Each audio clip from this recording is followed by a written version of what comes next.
Ya está. Es que no había quitado presentación para poder poner. No se debe ver bonito la. Se debe ver.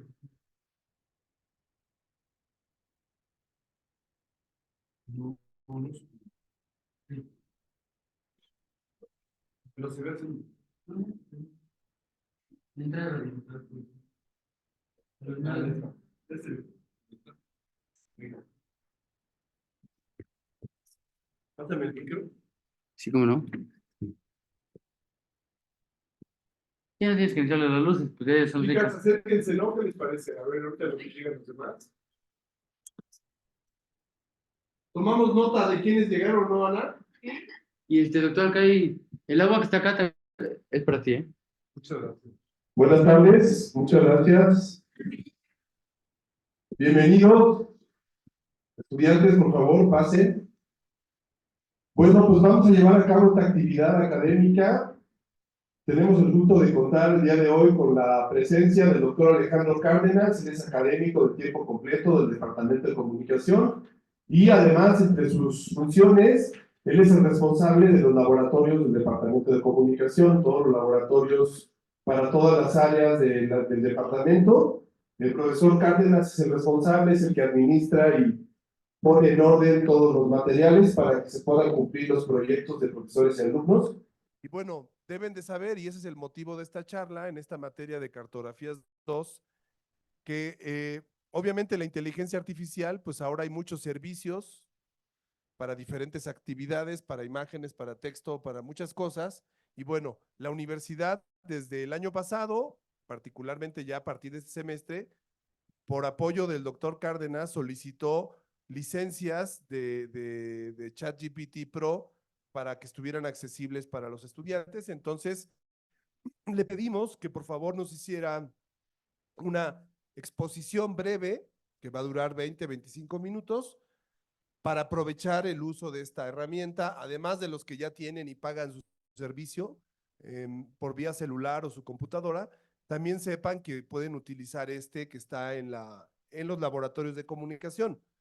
La charla se titula Uso responsable de ChatGPT y bueno, vamos a darle la bienvenida al doctor Cárdenas, le brindamos un fuerte aplauso. Gracias, Alejandro. Muchas gracias. Muchas gracias. Bueno, pues un poco la idea es que conozcan un poco, que dejemos de satanizar estas herramientas, pero que las utilicemos con cuidado, ¿sí? Al final de cuentas son herramientas importantes, como cualquier otro tipo de herramienta en términos de accesibilidad, pero debo decir que son, eh, se ha generado una explosión de lo que entendemos por el conocidísimo lenguaje generativo, ¿no? Lenguaje profundo. Y en esta lógica es importante que tengamos claridad en hasta dónde sí y hasta dónde no, sobre todo para trabajos escolares.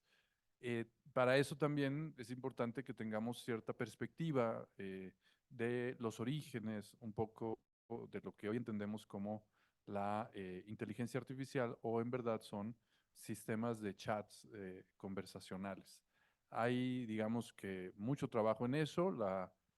Se puede investigar desde varias líneas. Una es todo lo que tiene que ver con la tecnología y la comunicación.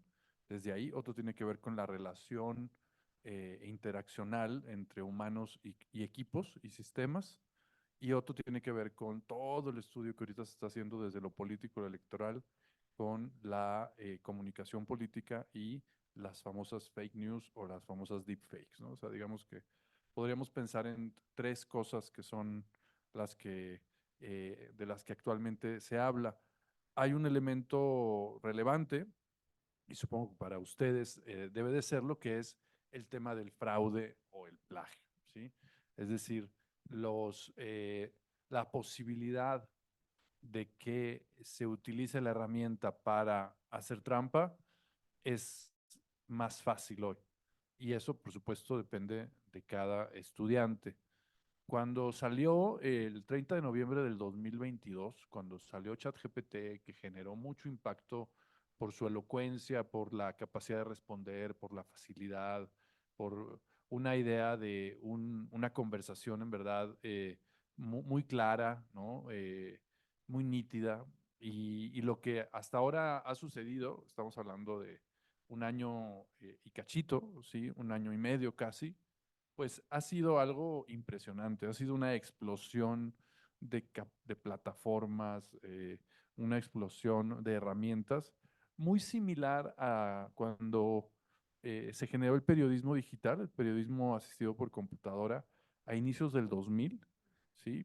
Que empezaron a haber un montón de estudios sobre cómo utilizar las computadoras para el periodismo, el uso de bases de datos, y después las páginas web, ¿no? El uso de las páginas web, todo lo que tenía que ver con narrativas visuales, muchísimos medios de comunicación, sobre todo en México, el Reforma y el Universal fueron los dos medios pioneros en eso que empezaron a tener contenido online.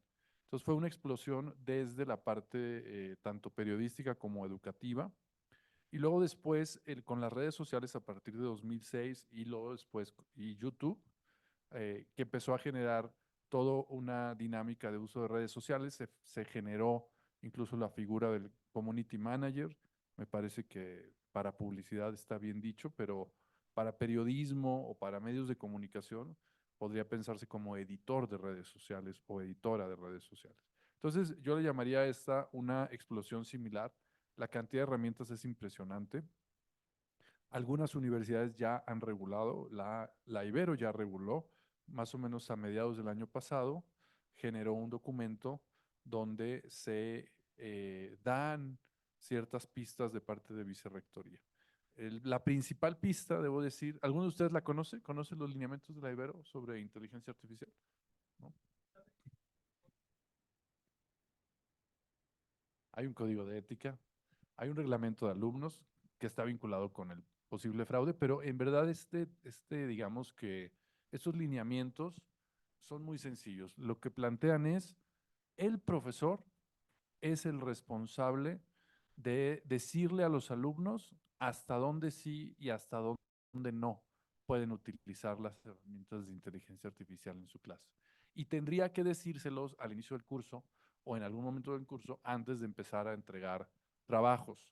Sí, digamos que esa sería la sugerencia. Entonces, cuando inicia una clase, los profesores tendrían que decir, oigan, en mi clase sí se vale usar herramientas de inteligencia artificial, o no se vale, ¿sí? Digamos que ya dependerá del profesor. O incluso se puede decir, sí se puede, pero cuando yo les diga que sí se puede, ¿no? Entonces, en este trabajo pueden usar el 20%, el 40% del texto y me tienen que indicar en qué parte del texto utilizaron eso, ¿no? Por ejemplo, si les encargan hacer un ensayo, ustedes pueden decir, bueno, pues yo hice el desarrollo, yo hice los argumentos y le pedí a alguna de las herramientas de inteligencia artificial que me hiciera la introducción y las conclusiones, por ejemplo, ¿no? Entonces ahí estaríamos entrando en algo que se está diciendo. El problema es cuando lo usan y no lo dicen, ¿sí? Y no es problema cuando el profesor no lo detecta, ¿no? El problema es cuando el profesor sí lo detecta, ¿no? Entonces ahí es donde, digamos que sí pueden generar un problema. ¿Qué cambió en la educación, en las universidades a raíz de esto? Bueno, se generaron dos posturas, profesores que dicen, no, eso es fraude, eso no se vale, los alumnos no están aprendiendo, no van a saber redactar, no van a aprender a diseñar, por ejemplo, ¿no? Y hay otros que dicen, sí se vale, creemos que vale la pena utilizarlo como una herramienta más y no satanizarlo. Y están divididos, es decir, no estoy diciendo que sea 50-50, pero sí hay posiciones muy claras de algunos profesores y hay posiciones muy claras de otros profesores. A mí me parece que como cualquier herramienta se tiene que conocer y se tiene que aprender. Y eso fue lo que sucedió justo en el 22, cuando fue lanzada. Por ejemplo, en Estados Unidos, ¿no? El estado de Nueva York prohibió en las escuelas usarlo. Pero cuando lo prohibió, todo el mundo dice, uy, sí, lo prohibió porque es malo, porque... no, lo prohibió diciendo temporalmente mientras analizamos, porque es una herramienta desconocida para nosotros y no sabemos cuáles son los efectos educativos. Entonces, no era no sirve, no funciona, o el famoso caso de un profesor que puso todos los trabajos en el mismo chat GPT o en otras herramientas que surgieron, le dijo, esto fue generado con inteligencia artificial, y en todos los casos le dijo que sí, y le creyó a la máquina, y gracias a la máquina reprobó a todos, ¿no? O sea, digamos que podemos llegar a esos extremos. Eh, Después de unos meses, el gobierno de Nueva York dijo sí se puede utilizar. Es decir, o al menos no está prohibido. Ya lo analizamos, ya lo evaluamos y no nos parece tan riesgoso como en un inicio. Entonces, eso es creo que lo que se está haciendo en todo el contexto educativo, en todas las universidades, en todas las escuelas. Eh, Vamos a evaluarlo y vamos a ver hasta dónde sí y hasta dónde no. Y en esa lógica, lo que empezó a generar es que algunos profesores, en lugar de dejar ya tareas en casa, lo que hacen es que piden que se hagan en el salón de clases.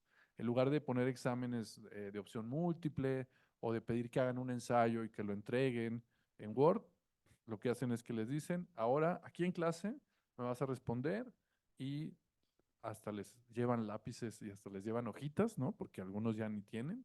Y entonces, claro, lo que están haciendo es que el estudiante demuestre sin la herramienta que puede contestar y que en verdad estudia, ¿no?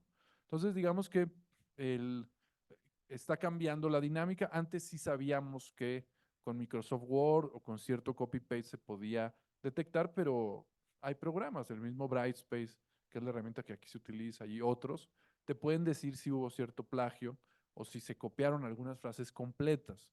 Incluso eso, esa herramienta la utilizan en revistas académicas especializadas para saber si lo que se está enviando de algún aspirante a publicar un texto tiene párrafos completos que no hayan sido citados, lo cual me parece que está bien. Pero digamos que la realidad es que las herramientas creadas por OpenAI, que es la empresa fundadora de ChatGPT, o por otras, ¿no? Como Google Bard, que ya evolucionó, o como el de Microsoft, que también ya evolucionó, o algunas otras herramientas que están ahorita, eh, digamos que importantes, ¿no? Como por ejemplo Anthropic, que acaba de estar ya disponible recientemente, hace un par de meses.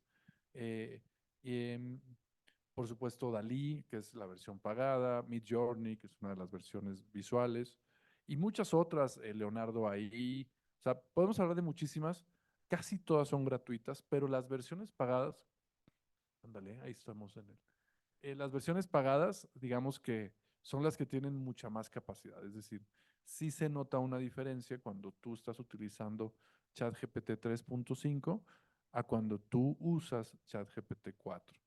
¿Sí? Es decir, la herramienta funciona. Yo, por ejemplo, para algunas de las clases, hago un ejercicio donde les doy la bienvenida, ¿sí? Entonces yo programo a la herramienta y le digo, voy a estar en un ejercicio con alumnos de primer ingreso y voy a ponerles una bienvenida. Quiero por favor que me respondas, me digas que sí, y luego tú les des una bienvenida. Te voy a presentar como mi asistente virtual, y después de que yo te dé la bienvenida, dime si hay alguna pregunta.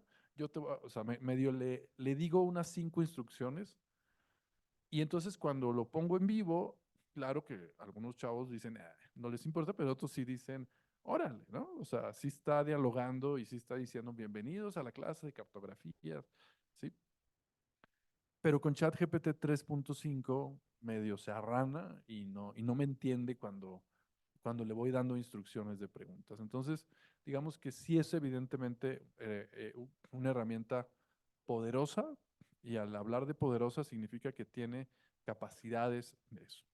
Ahora, ahora sí vámonos con la presentación, porque para poder tener un poquito de idea tenemos que entender, vámonos a la segunda, por favor, Pablo, ahí está, que hay algunos, hay cierta historia para poder entender lo que implica la famosa teoría matemática de la comunicación, que de ahí se basa lo que después se conoció como cibernética, y terminamos hoy en lo que tiene que ver con el famoso lenguaje generativo o el famosísimo lenguaje de las redes convolucionales, ¿no? Que es algo muy de matemática que no les voy a especificar, pero todo eso está vinculado con la capacidad de procesamiento de los sistemas para poder tratar de generar los famosos chats.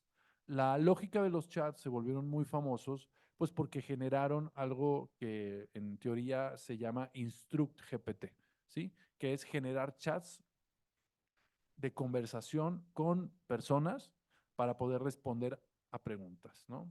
Entonces, pero la lógica es, ahora que decimos Instruct GPT, la lógica es, pues es para conversar, pero la realidad es que si ustedes quieren hacer un sistema, por ejemplo, que les permita detectar envíos de Instagram o les permita detectar comentarios de algún libro, o sea, alguna instrucción muy específica, no van a poder hacerla con esta herramienta, ni siquiera con la pagada.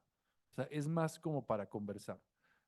¿Qué se requiere? Pues se requiere una API y se requiere un pago muchísimo más caro. Se requiere un equipo especializado de ingenieros. Es decir, sí hay un elemento conversacional, sí funciona estas herramientas como asistentes, ¿sí? Pero la realidad es que no va más allá de un segundo paso.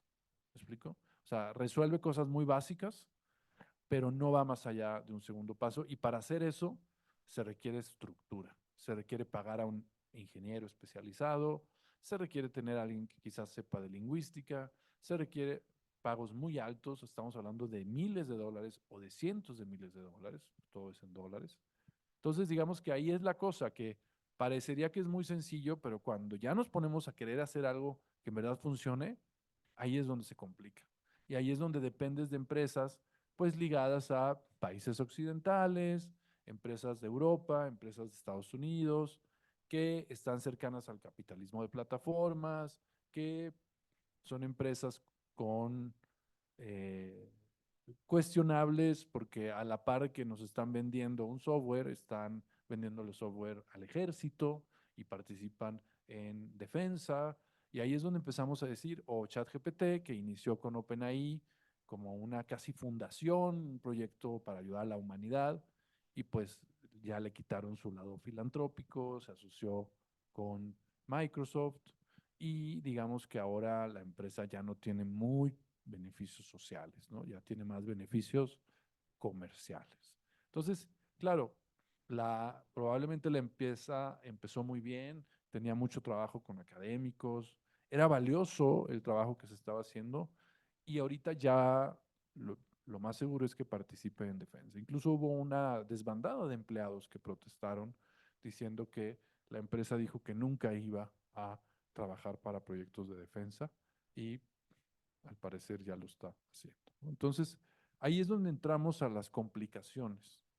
Para lo básico, para una tarea, por supuesto, con autorización, no es complicado. Ahora, por qué me voy a todo esto? Porque estos personajes que ustedes ven ahí en la pantalla, estos señores que son Klaus Shannon, Warren Weaver y Norbert Weiner, son, digamos, que los especialistas, eran matemáticos, eran ingenieros, que empezaron a entender lo que hoy identificamos como la forma en que desde la matemática se generó toda la corriente informacional vinculada con la comunicación, y que ahorita está enfocado a las ingenierías, ¿sí? Pero ellos fueron los primeros que empezaron a trabajar con las computadoras, los primeros que empezaron a trabajar con todo lo que hoy entendemos como el código, el mensaje, lo informativo, el volumen, la velocidad de transmisión, la capacidad de transmisión.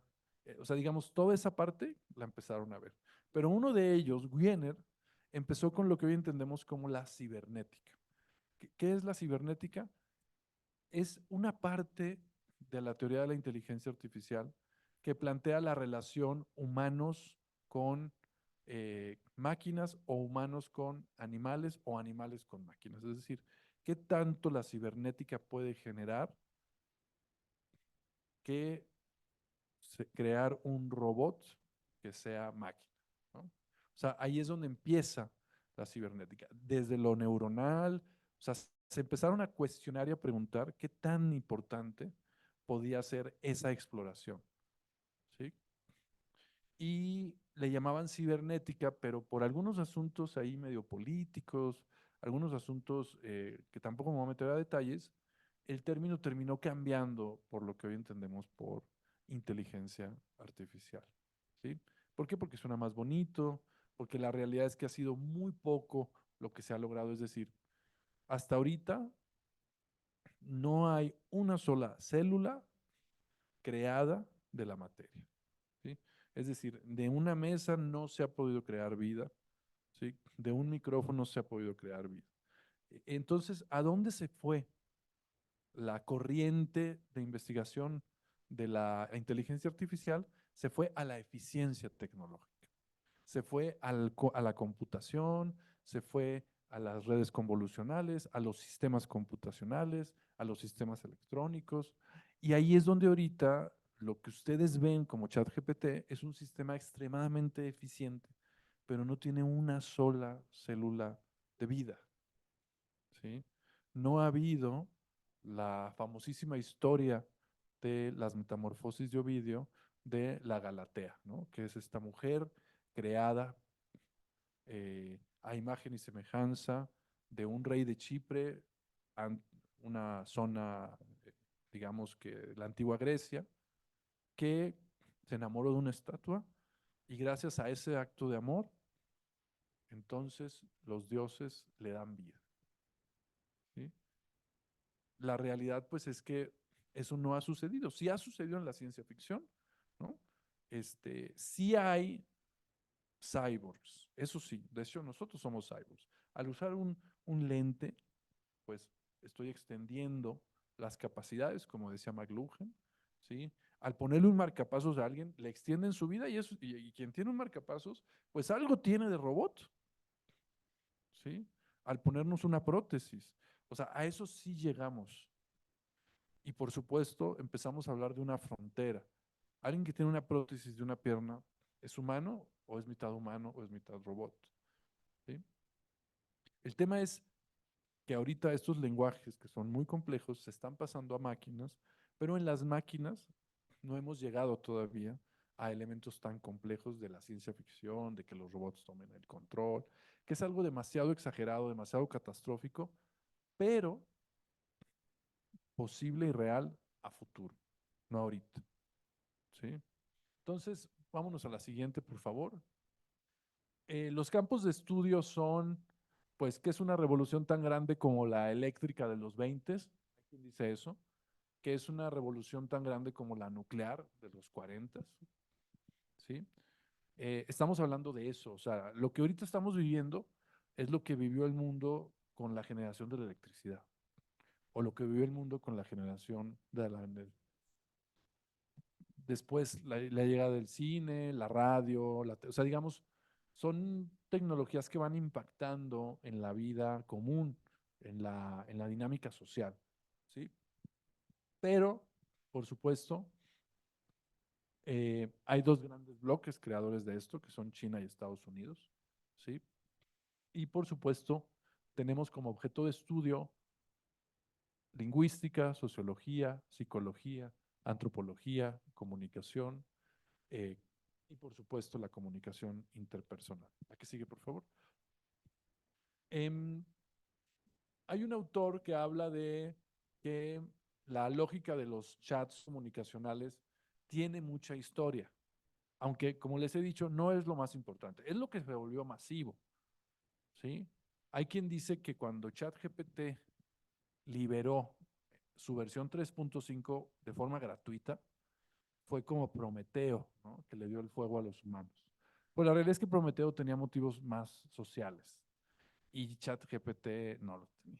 OpenAI lo que hizo fue utilizar a el público masivo que usó su herramienta como conejillos de indias, porque ya no tenían ellos con sus entrenadores, con sus personas que van entrenando al sistema, no tenían la capacidad de hacer crecer al sistema. Entonces, las millones de personas que se registraron, estamos hablando de 200 millones en unas semanas, hicieron que la herramienta se fortaleciera con el conocimiento popular, el conocimiento público, con la relación que tenía. Y gracias a eso, en 1, 2 o 3 meses crearon ChatGPT 4 de paga, ¿sí? Claro, ellos fueron claros, ¿eh?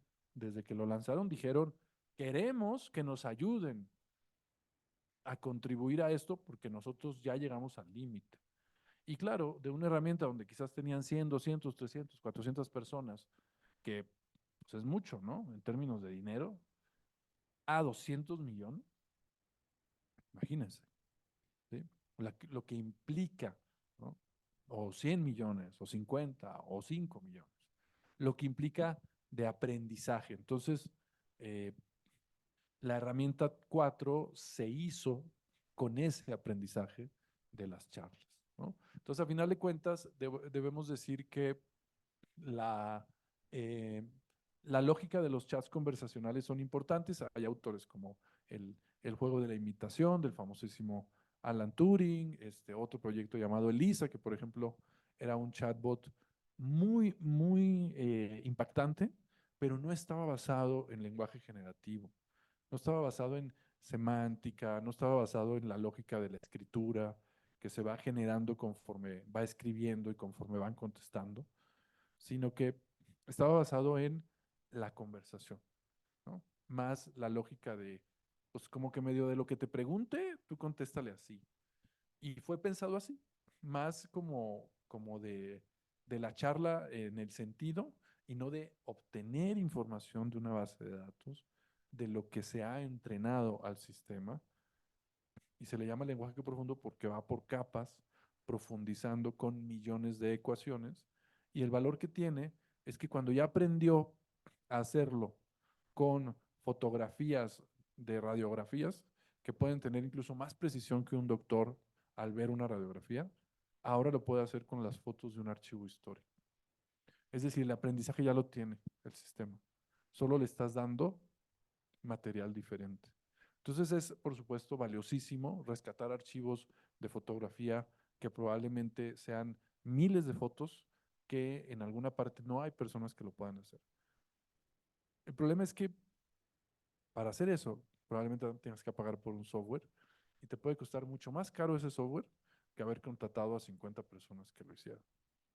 Ahí estamos en esa lógica, que todavía los costos para contratar los servicios particulares pueden no ser, aunque utilizas ciertos lenguajes y si contratas a 2 o 3 ingenieros, probablemente también lo puedas hacer con algunas de los lenguajes. Hay un lenguaje que utiliza Google llamado TensorFlow, muy técnico, muy de ingenieros, pero quien sea usar ese lenguaje puede hacer que un sistema te reconozca de forma muy sencilla, ¿sí?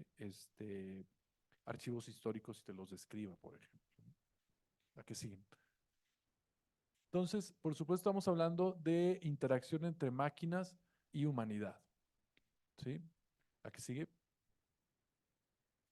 Entonces, ¿cómo está la lógica de esta interacción entre máquinas y humanidad?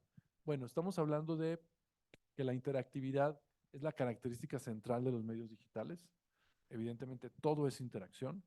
Y cuando hablamos de interacción es yo cómo me relaciono con un aparato, con un celular, con una computadora, ¿sí? Y esa relación es el aumento de la eficacia. Primero, la comunicación puede ser persona con persona. Nosotros somos personas que tenemos integrado un sistema de comunicación fabuloso. Tenemos unos ojos no solo en 3D, sino en perspectiva, en 4D o en 5D. Tenemos oídos, ¿sí? Tenemos nuestro sistema estereofónico, que es nuestra voz, y ese es nuestro sistema de comunicación, ¿no? Tenemos todo lo que quisiera tener un sistema de sonido, pero no tan fuerte. Pero los equipos podemos relacionarnos con documentos y podemos relacionarnos con máquinas, ¿sí? Al relacionarnos con máquinas, la relación puede ser a través de una máquina simplemente para mandar un mensaje o con un videojuego, con un sistema. Y es un sistema mucho más complejo, ¿sí? ¿Por qué? Porque entonces yo estoy interactuando ya con una máquina con la que tengo hasta una conversación, con la que tengo una dinámica de uso mucho más complicada que solo pedirle que me abra un archivo y yo lo pueda leer. Y luego tenemos personas con personas a través de máquinas ¿sí? Que esta es la famosa mediación computacional. Y luego tenemos personas con sistemas, ¿sí? Es mucho más complicado tratar con un sistema. Y luego ya después, el último nivel, pues es máquinas con máquinas, ¿sí? Ahora, ¿por qué digo yo que es muy complicado que ahorita se genere un escenario catastrófico? Porque la realidad es que ahorita ninguna máquina se autoentrena. Son muy pocas. Sí hay algunas, pero prácticamente todo el entrenamiento que se ha dado a las máquinas ha sido de los humanos. Varios millones entrenaron a ChatGPT y además de forma gratuita, ¿sí? No lo agradecieron nada más y ahora cobran, ¿verdad? Ni siquiera pagaron un dolarcito, nada, ¿no? ¿Por qué? Porque hicieron masiva la herramienta y era una herramienta impresionante tener esos niveles de conversación. Yo recuerdo que estaba platicando con un familiar y me decía, ¿pero quién te contestó? Le dije, es que es una herramienta, ¿pero por qué?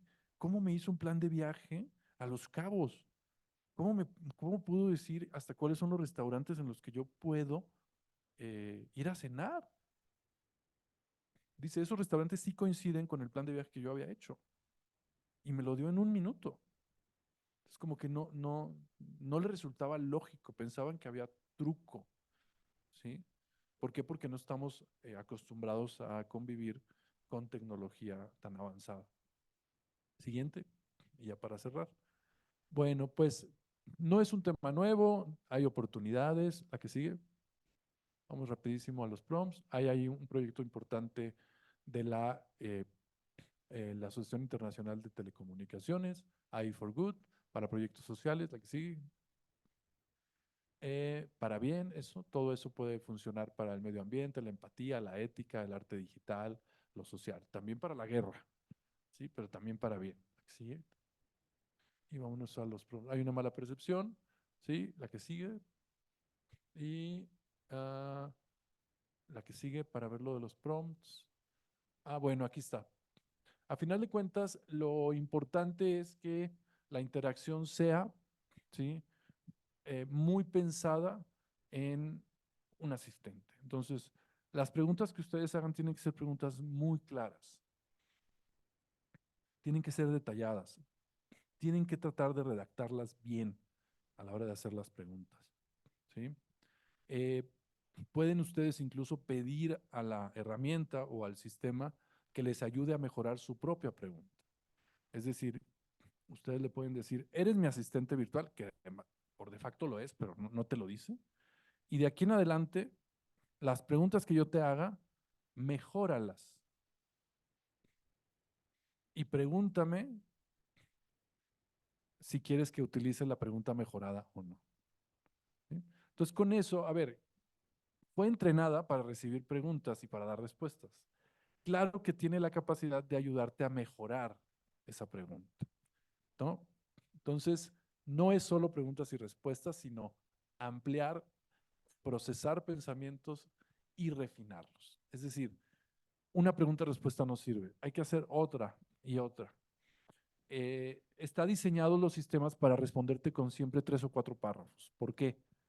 Pues porque si no, su sistema se satura. Si hay millones de personas usándolo de forma gratuita, pues no te puede dar 500 palabras en una respuesta. Te va a dar 100, te va a dar 200. Quizás te da 250. ¿Sí? Pero si diera 500, el doble, estaría utilizando la capacidad de procesamiento doble. Y eso es dinero, eso es agua, eso es procesadores, eso es energía, ¿no? Entonces, em, por eso la versión gratuita no te garantiza, pues, que te conteste tan rápido, ¿no? Y la versión de paga sí.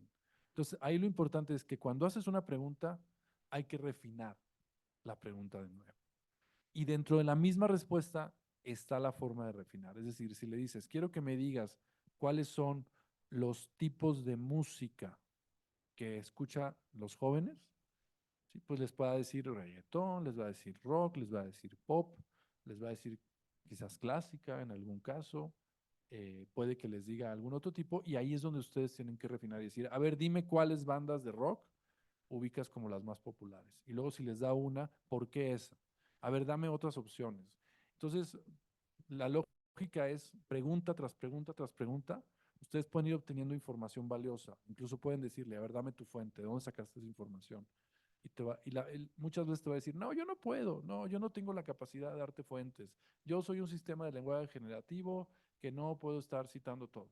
Si le haces la pregunta otra vez, va a terminar dándote una fuente. Quiero que me contestes en formato académico APA y dime por favor una fuente, o dime de dónde sacaste esa información, o dime qué fuentes podría yo consultar. O sea, entonces ahí es donde empieza a volverse interesante. Incluso después de 15 preguntas, le puedes decir, hazme un resumen de todo lo que te he preguntado en 5 párrafos, ¿no? Entonces ahí es donde empieza a tener cierto sentido y donde sí puede funcionar. Si ustedes le preguntan a la herramienta, a ChatGPT o a cualquier otra, ¿cuáles son tus límites? ¿Sí? Automáticamente la herramienta les va a dar una lista como de 10 cosas que no puede hacer. No puedo usar lenguaje de odio. No puedo darte cosas que generen violencia. No puedo, o sea, todo está, es decir, no es una herramienta que esté completamente abierta, ¿sí? No es un compañero que te va a decir todo. ¿Por qué? Pues porque tiene sus limitantes. Y al final de cada respuesta siempre te va a decir, por ejemplo, si tú le dijeras, a ver, quiero que me digas qué medicamento me va a servir para que se me quite el dolor de cabeza. Te va a decir este y este, pero ve, consulta a un doctor que te puede ayudar más. Siempre tiene una frase de salida con la que se vacuna de posibles demandas, ¿sí? Porque saben que siempre es una forma de hacer que no te, por decirlo de algún modo, que no te afecte y que ellos no se hacen responsables, ¿no? Porque si alguien dice, es que me dijo que tomara esto y me puse malo, voy a demandar a OpenAI, entonces van a decir, al final te dijimos que buscaras a un doctor, ¿sí? Digamos, en el caso hipotético, ¿no? De que se pueda demandar. Entonces, sí es evidente que tiene capacidades que te pueden resolver cosas rápidas de otro modo. Por ejemplo, corrección de ortografía. Tú le puedes decir, corrígeme esta ortografía y te lo va a dar corregido. Pero algo mejor es, revisa este texto, no le cambies nada y dime punto por punto cuáles son tus observaciones de redacción y ortografía. Y pregúntame al final si quieres que las cambie yo. Entonces lo que vas a hacer es decir, pues mira, aquí están las observaciones. Entonces te va a decir punto por punto lo que observa y a veces no es tan preciso. A veces te dice esa palabra no va y es la misma o está equivocada. Pero a veces sí, se te fue un dedazo, tuviste un problema de semántica. Entonces ahí es donde tiene cierto valor que tú digas, pues sí me está sirviendo mucho. O por ejemplo, le puedes dar un texto que tú escribiste, eh, o quizás dos, redactado por ustedes, 3 sería mejor, y decirle, te voy a dar 3 textos redactados por mí. Quiero que me hagas un cuarto texto sobre este tema con el mismo estilo de los 3 textos anteriores.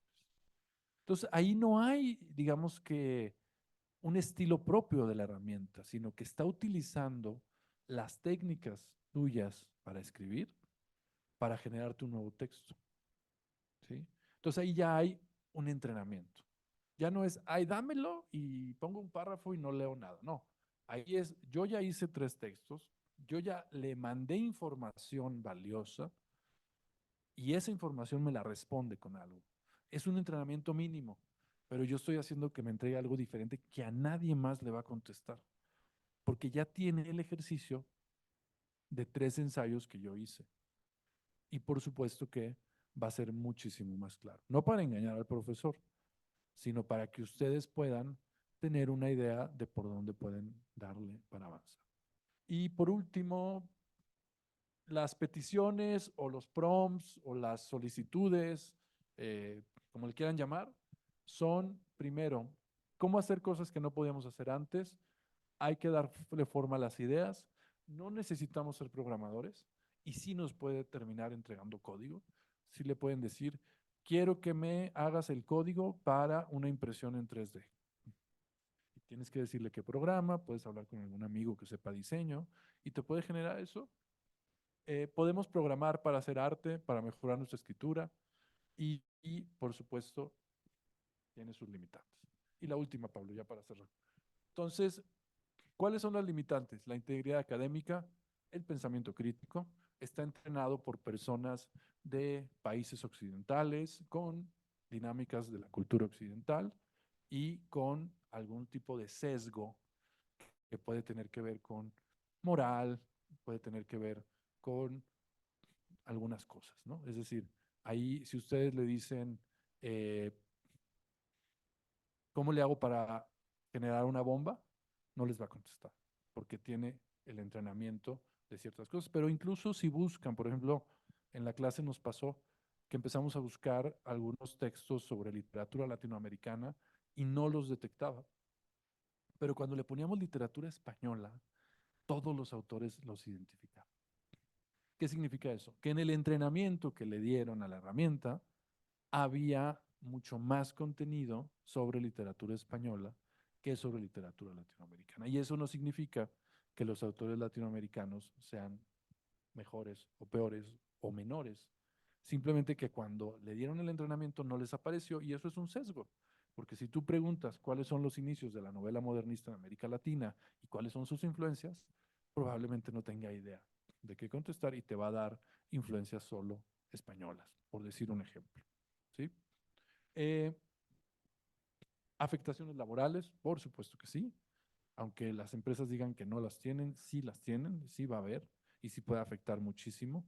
Vean lo que está pasando en Hollywood, la huelga tuvo que ver, justo la huelga de los sindicatos en Hollywood, tuvo que ver exactamente con eso. ¿Sí?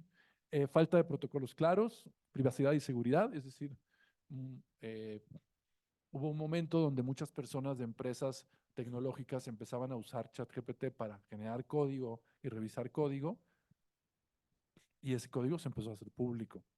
Entonces tuvieron que generar su versión Enterprise y con esa ya está instalada en los servidores de cada empresa, es mucho más cara, pero actualmente todo lo que ustedes pregunten en ChatGPT, cuenten lo que es público.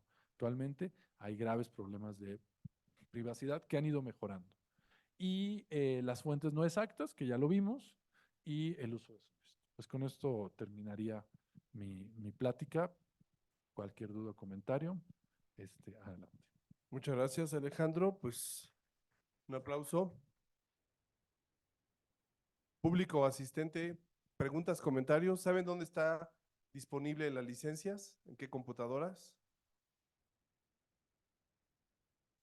Primer salón de la Torre A, ahí tenemos ChatGPT 4, lo pueden probar. Claro, el 3 lo pueden hacer, pero este es el que cuesta $20 y que pueden probarlo. Incluye DALI, que es para lo visual. ¿Necesitan alguna autorización para usar esas? ¿Cuántas computadoras tienen la licencia? Más o menos son como unas 15, ¿sí? Las 15 15 que están ahí, computadoras. ahí pueden usarlas. No, solo entrar y lo que se les recomienda cuando entran es que lean los lineamientos de la Ibero, ¿sí? Esperemos que los lean antes de usarlo. Los lineamientos de uso de conducta adecuada, ¿no? Del ChatGPT. ¿Alguna otra pregunta, comentario? Toma el micrófono, porque está en Facebook. O sea, en ChatGPT, el GPT, ¿qué significa? Es generative, ¿sí? Es la parte del lenguaje generativo, ¿sí? Entonces, generative prediction text, algo así, ¿no? Entonces es lenguaje generativo predictivo, una cosa así, ¿no? Y te digo que está basado en las redes convolucionales, que son sistemas matemáticos especializados de capas para ir profundizando. Estas redes empezaron a ser muy populares a partir de 2008, 2009, eh, porque se generaron sistemas computacionales que tenían ya la capacidad de procesar imagen y procesamiento de palabras. Entonces, fue a partir de eso que este lado de la inteligencia artificial evolucionó muchísimo. ¿Sí? ¿Por qué? Porque se enfocó en la eficiencia tecnológica.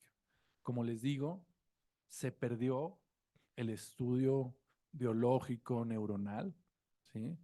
Y actualmente casi no hay estudios que digan, ah, es que a través de una red podemos hacer que el cerebro mejore. Sí los hay, o sea, sí hay algunos sistemas que te instalan, por ejemplo, personas que tienen problemas motrices, ¿no? Por ejemplo, las piernas o los brazos, sí les instalan ciertos sistemas que generan que a través de la conexión del cerebro con esos sistemas se puedan generar ciertos como mini shocks al cuerpo para hacerlo funcionar, ¿no? Y que puedas hacer que se regenere más rápido una persona que esté en rehabilitación con una comunicación directa de su cerebro a la pierna que está probablemente atrofiada. Pero la realidad es que se fue por ahí. Entonces, también del otro lado es una rama muy importante. Gracias.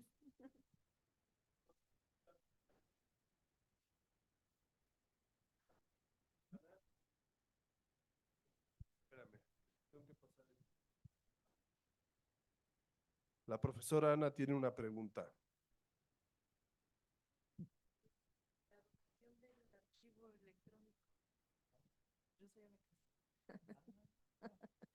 Entonces, el viernes nos vemos. Bueno, ¿cómo, qué recomiendas o cómo sugieres que se haga?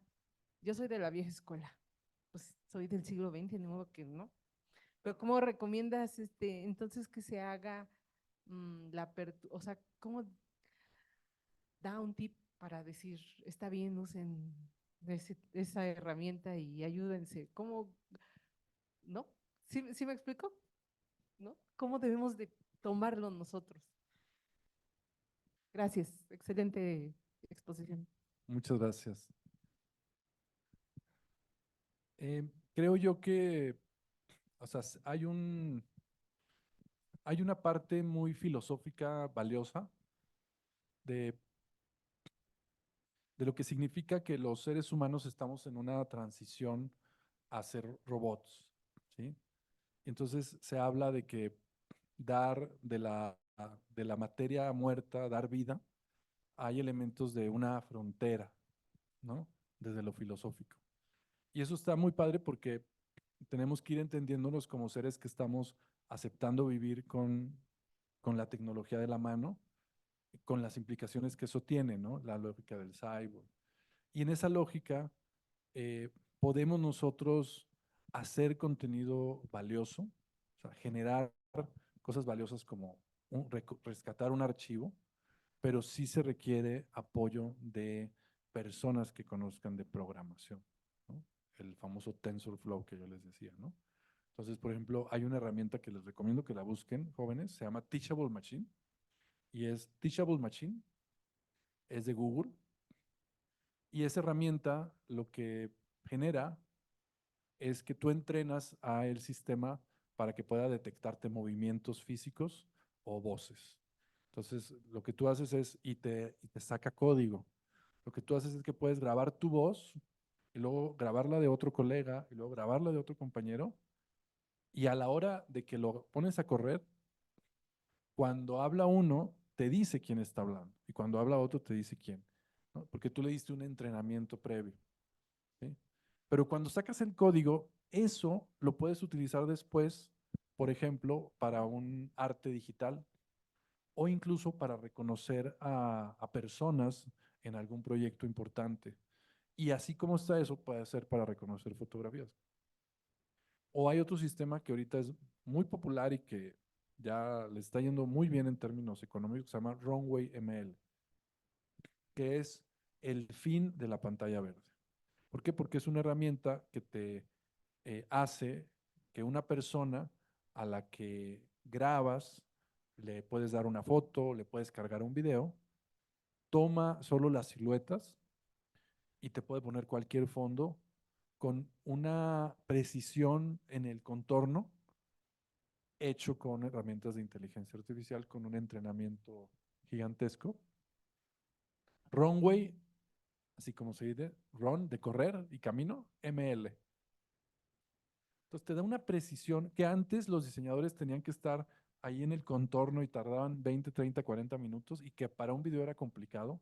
Bueno, ahora te lo hace en 5 minutos. Entonces, Yo creo que tiene que haber mucho más diálogo entre oficinas de sistemas computacionales, entre ingenieros y entre comunicadores y entre filósofos. O sea, creo que la herramienta todas las herramientas de inteligencia artificial nos obligan a tener que empezar a convivir con ellos. Porque incluso Runway ML te puede hacer un gran video, ¿sí? Pero no es suficiente si lo quieres en alta definición, ¿sí? Un experto sí te puede ayudar a sacarlo en alta definición, pero uno probablemente ni siquiera tienes una buena cámara para grabar un buen video. ¿Me explico? Ni con tu celular ni nada.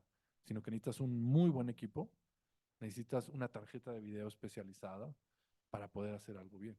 Entonces, creo yo que ahí está. No dialogamos ni con ingenieros, ni con filósofos, ni con bibliotecarios. Nos quedamos en yo quiero resolverlo todo a través de la tecnología y luego te sale otro problema y entonces lo quiero también resolver con tecnología y te sale otro problema y lo quiero, y a veces no, la tecnología no resuelve otros problemas de tecnología. Esa es la gran falacia de la sociedad moderna, creer que con tecnología vas a resolver otros problemas cuando a veces se resuelven con multidisciplina, con otras personas. ¿Sí? Ahí es donde yo diría que está. Pues muchas gracias, Alejandro, por esta introducción. Esperemos aprovechar esta herramienta disponible aquí en la Ibero, en 15 computadoras del área de laboratorios. Muchas gracias por tu tiempo, por compartir esos conocimientos.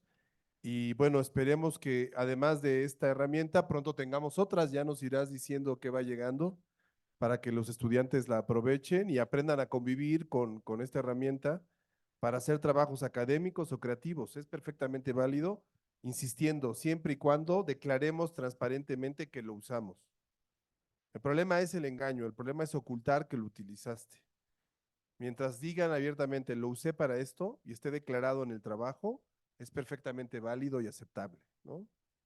Bueno, pues muchas gracias, un aplauso, Alejandro, gracias, buenas tardes a todos. Gracias, Pablito.